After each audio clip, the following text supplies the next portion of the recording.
Ko Anitanaha ahau, te kaumarima taku pakeke e mau moko kauai ana.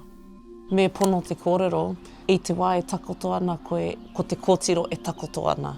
Te wā ka noho koe ki runga, i wahine mai koe ki tēnei ao. Ko te nunga o ngā taka pēnei, whakarite mo te kura, whakarite i oku makawe, kuhuna oku kākahu kura. E mōhio ana au ka kitea taku moko e ngā tāngata. I ētahi wā koira te mea tuatahi ka kitea. Mō kuake ko au te moko, ko te moko ko au. Kua rongo koe i ētahi kōrero e mea ana he tino rangatahi nei koe ki te kawe i tēnei tohu? Ai, engari kare aha ki au. He mea Māori noa mōku. Kare e whakaaro mō te pakeketanga. I ngā wā o mua, he taiohi tonu ngā wahine Māori ka whiwhi moko. Ka mutu, he hoki ngā mahara ki te ao o tātou tīpuna. Nō reira, te kaumarima tau taku pakeke ka whiwhi i toku moko kauai. I au e pakeke ana herere kē te ao.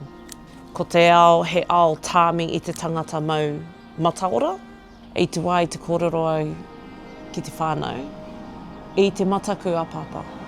Ko te kōrero i wainganui i a tāua, i a mātou, i a tātou.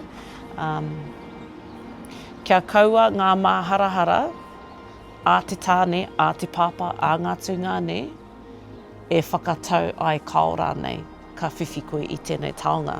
Ai i te matakua hau engari i tuku au ki a koe, māu te rahi whakatau.